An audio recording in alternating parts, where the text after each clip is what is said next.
Halo sobat sekalian, selamat datang di channel ini. Sebelumnya kita sudah mereview chapter 372, yang mana pada chapter tersebut akhirnya orasi Mezo terdengar hingga mengetuk hati para demonstran. Selain itu juga Koda akhirnya semakin overpower. Akan tetapi dikala kondisi mulai kondusif, ada lagi kejadian yang di luar dugaan akan berdampak fatal. Well, apa yang terjadi sebenarnya di chapter 372 ini?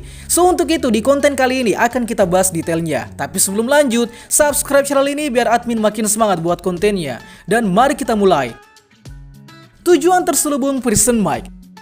Kita tahu bahwa Prison Mike diminta oleh kawannya yakni Aizawa untuk mengawasi Mezo dan Koda yang turun di wilayah konflik. Namun sebenarnya apa misi dan tujuan terselubung dari Prison Mike? Sebenarnya ada banyak hal mengapa Prison Mike memang harus ikut nimbrung di perang melawan para demonstran mutan.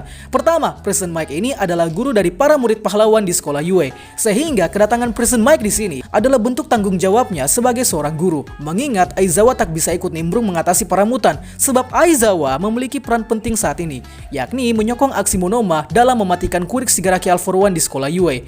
Kemudian yang kedua, Prison Mike tahu kalau sahabatnya yakni Kurogiri atau Shirakumo Oboro sedang menjadi objek incaran dari Spinner dan para demonstran mutan, serta alasan para demonstran ini datang ke rumah sakit juga sekali lagi untuk merebut Kurogiri. So maka dari itu, Prison Mike sebagai sahabat dari Shirakumo harus pula ikut nimbrung demi untuk menyelamatkan sahabatnya dari incaran Spinner. Dan yang ketiga adalah Prison Mike sepertinya sedang merencanakan suatu tindakan yang mungkin berpotensi bakal melanggar etika superhero. Lantas apakah itu? Di segmen kedua akan kita bahas lebih padat. Siapa yang melakukan penembakan? Saat menuju akhir chapter, kita mendapati satu panel yang menunjukkan ada seseorang yang sedang mengeluarkan senjata api untuk melakukan penembakan. Dan panel setelahnya menunjukkan bunyi dari tembakan, tanda kalau seseorang telah melakukan penembakan. Lantas, siapa dia sebenarnya? Nah, ada dua teori yang bisa menjawab misteri ini. Teori pertama, ini dilakukan oleh salah satu oknum polisi yang sedang mengamankan para demonstran. Mengingat para demonstran yang konon makin tak terkendali, sehingga para polisi ini mengambil tindakan untuk melakukan penembakan. Teori ini didukung dengan salah satu panel yang menunjukkan para polisi yang makin bingung harus dengan cara apa lagi untuk melumpuhkan para demonstran. So, mungkin saja penembakan ini dilakukan oleh polisi karena wewenang terhadap kepemilikan senjata api jelas dimiliki oleh pihak polisi. Kemudian teori kedua yang melakukan ini bisa saja adalah Prison Mike. Loh kok bisa? Bukannya Prison Mike itu pahlawan? Lantas apa yang Prison Mike lakukan dengan menembaki orang lain? Oke, jadi ini akan berhubungan dengan pernyataan di segmen pertama tadi, di mana Prison Mike sepertinya bakal melakukan pelanggaran etika superhero. Lantas mengapa muncul dugaan kalau Prison Mike yang melakukan penembakan? Jadi pertama-tama kita harus melihat secara utuh terlebih dahulu panel tangan yang memegang senjata ini. Yang mana pada tangan untuk memegang senjata adalah tangan yang memakai sarung tangan hitam, sama persis dengan sarung tangan yang biasanya Prison Mike gunakan selama ini, di mana Prison Mike juga ditunjukkan memakai sarung tangan hitam.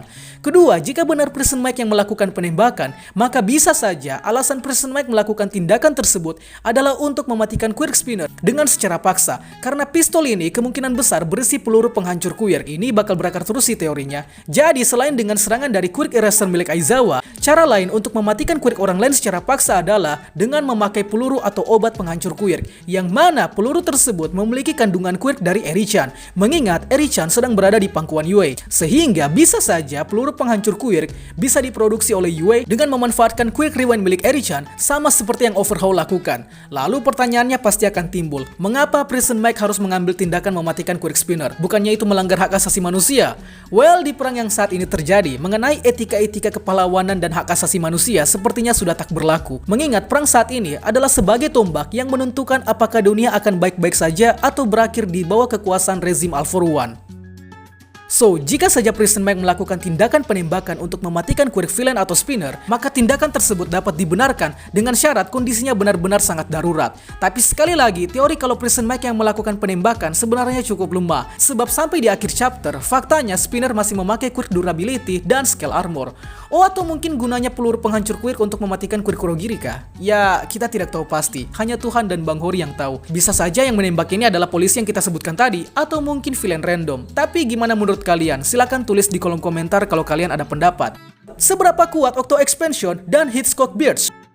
Dua siswa Yue yakni Mezo dan Koda akhirnya menunjukkan bagaimana kekuatan superpower mereka di chapter kali ini, di mana Mezo dengan Octo Expansion dan Koda dengan Hitchcock Beards.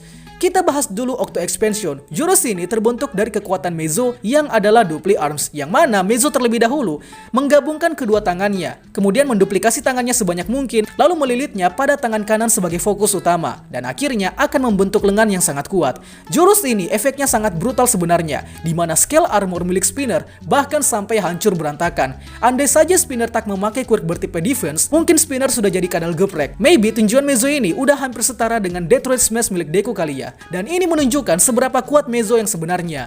Koda juga memiliki jurus baru yakni Hitchcock Burst, yakni jurus yang gunanya untuk memanggil pasukan burung dan serangga dalam jumlah yang sangat-sangat banyak. Jurus ini menurut Koda adalah jurus yang tercipta dari peningkatan quirk Any-Voice yang dia miliki, di mana Any-Voice berkembang dari yang tadinya hanya bisa berbicara dengan hewan, sekarang bisa memanggil kawanan hewan dengan jarak yang sangat jauh sekalipun melalui kekuatan pikiran dan perasaan. Jadi Koda dengan jurus ini udah jadi kayak raja hewan gitu, di mana Koda bisa mengendalikan hewan untuk menuruti perintahnya. Gila sih Koda ini, overpower juga ternyata. Saya jadi membayangkan kalau Koda ngendalin nyamuk terus ngehisap darah villain. Wah, pasti auto kehabisan darah sih. Siapa yang akan didengar oleh Kurogiri? Di akhir chapter, Prison Mike dan Spinner sudah sampai di depan Kurogiri, dan langsung saja mereka berdua memanggil Kurogiri dengan nama yang masing-masing mereka ketahui. Prison Mike dengan Shirakumo dan Spinner dengan Kurogiri tentunya. Lantas siapa yang akan didengar oleh Kurogiri? Sebenarnya ini sangat 50-50, sebab kedua sosok ini dianggap penting bagi sosok Kurogiri maupun Shirakumo. Sekarang mari kita berspekulasi. Jika Kurogiri mendengar Spinner, maka bisa saja Kurogiri bakal merespon, sebab Spinner punya koneksi dengan Kurogiri sebagai anggota League of Villains. Dan juga Spinner memiliki rekaman All for One, sehingga bisa saja Kurogiri lebih mendengar Spinner. Tapi di sisi lain, ada Prison Mike yang juga memanggil Kurogiri dengan nama aslinya saat masih menjadi manusia, yakni Shirakumo. Prison Mike juga sangat potensial direspon oleh Kurogiri, mengingat Prison Mike adalah sahabat Kurogiri semasa masih menjadi manusia. Dan di season 5 yang lalu, Kurogiri terpancing emosinya karena nama Shirakumo yang dipanggil oleh Prison Mike dan Aizawa. Well, kedua orang ini adalah orang penting bagi Kurogiri. Jadi, siapakah yang akan Kurogiri respon nantinya? Kita belum tahu pasti. Tapi kayaknya bagus sih kalau kita buat konten teori khusus soal ini. Ya, kita lihat waktu aja kali ya. Oh ya, mengenai Kurogiri atau Shirakumo ini sudah pernah saya buat sampai beberapa konten. Silahkan singgah jika berkenan. Itulah pembahasan kita pada kali ini. Sanggah apabila ada yang kurang, request juga di kolom komentar untuk pembahasan selanjutnya. Dan akhir kata, see you next time.